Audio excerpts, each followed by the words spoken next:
Hi, Kit here.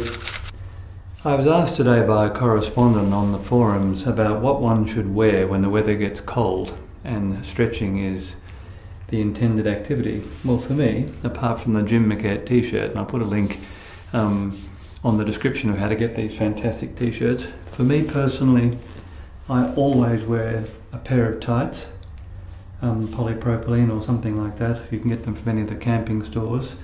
And today I'm wearing some lovely Lululemon pants. Now, I haven't been a big fan of the whole fashion look and stretching until when I was in Charlottesville recently and my host bought me a pair, and I was just absolutely amazed at the comfort of them.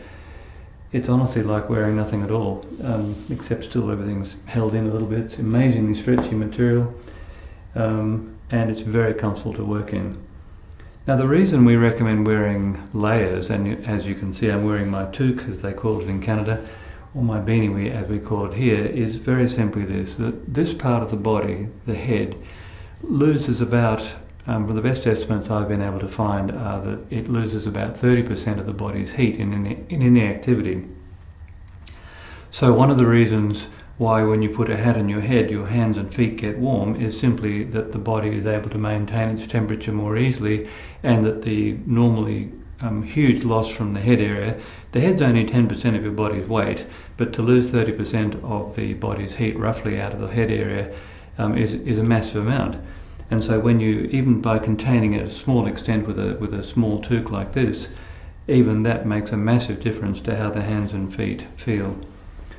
Now, women in particular tend to have colder hands and feet than men, and I don't know that anyone really knows the reason why. But if that's an uncomfortable thing for you when you're exercising, and especially when you're doing sitting practice, as you can see I'm sitting here on my mat and my usual cushion, but doing sitting practice in particular, it's absolutely essential to stay warm, and so I recommend wearing a hat for that as well. And one more thing is that a hoodie can be fantastic if you are planning on sitting for meditation in particular.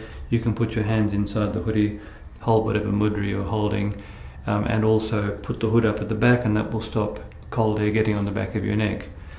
Now, if we're just talking about stretching itself, the reason we want to keep the heat in the body is not just comfort though. The research has shown quite clearly that in any kind of aerobic activity, the body will do its absolute level best to shed the heat as quickly as possible. And remarkably, when you're exercising like running or cycling or activities like that, the core temperature of the muscles doesn't vary by much more than a fraction of a degree, even if you personally feel really hot. And one of the reasons for this is our effectively hairless bodies have become extremely efficient at shedding heat through a number of mechanisms, including the breath, including sweating, of course, that's the major one, and mechanisms like that. So the reason we wear layers is actually simply to slow the rate of loss from the major muscles that we're working on. And for most people, keeping heat in the lower half of the body has a greater effect on their experience of feeling flexible than, say, wearing shorts and wearing warm things on the upper part of the body. Certainly that's true in my case. Now, the reason why we want to keep heat in the body is that there's a very narrow temperature window within which the body's fascia, that most abundant substance in the body and the one that's now has attracted so much attention in the research community, the research shows quite clearly that fascia moves from a more solid-like state to a more gel-like state in a very narrow temperature range.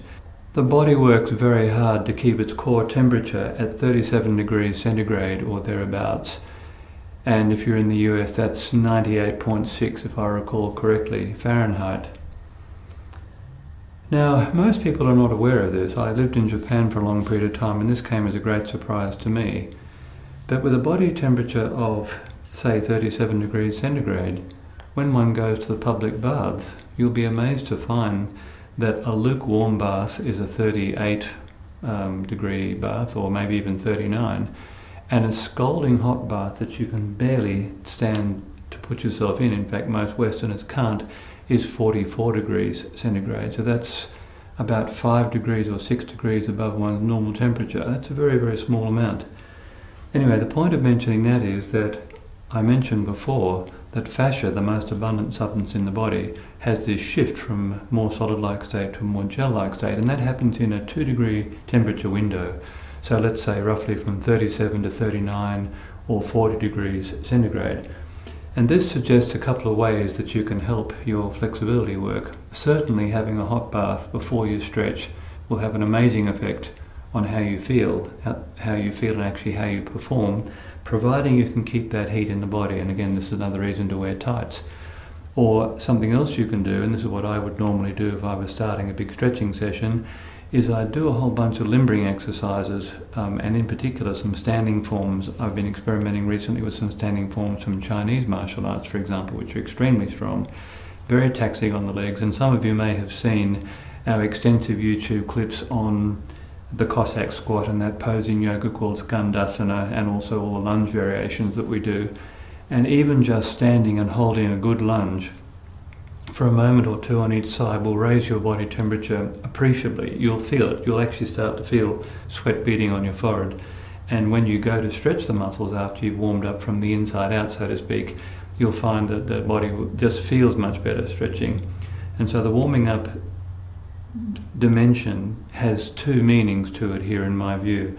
One is the actual physical increase in temperature that results from a decent warm-up activity, and the other is also just simply, as I'm doing right now, moving from side to side to feel what the body feels like today, and also to prepare the mind for what you're actually going to be doing.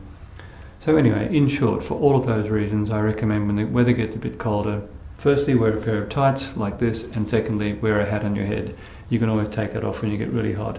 Anyway, give it a try, and I've enabled comments on these videos, so if you find it helpful, please let us know. Thanks. See ya.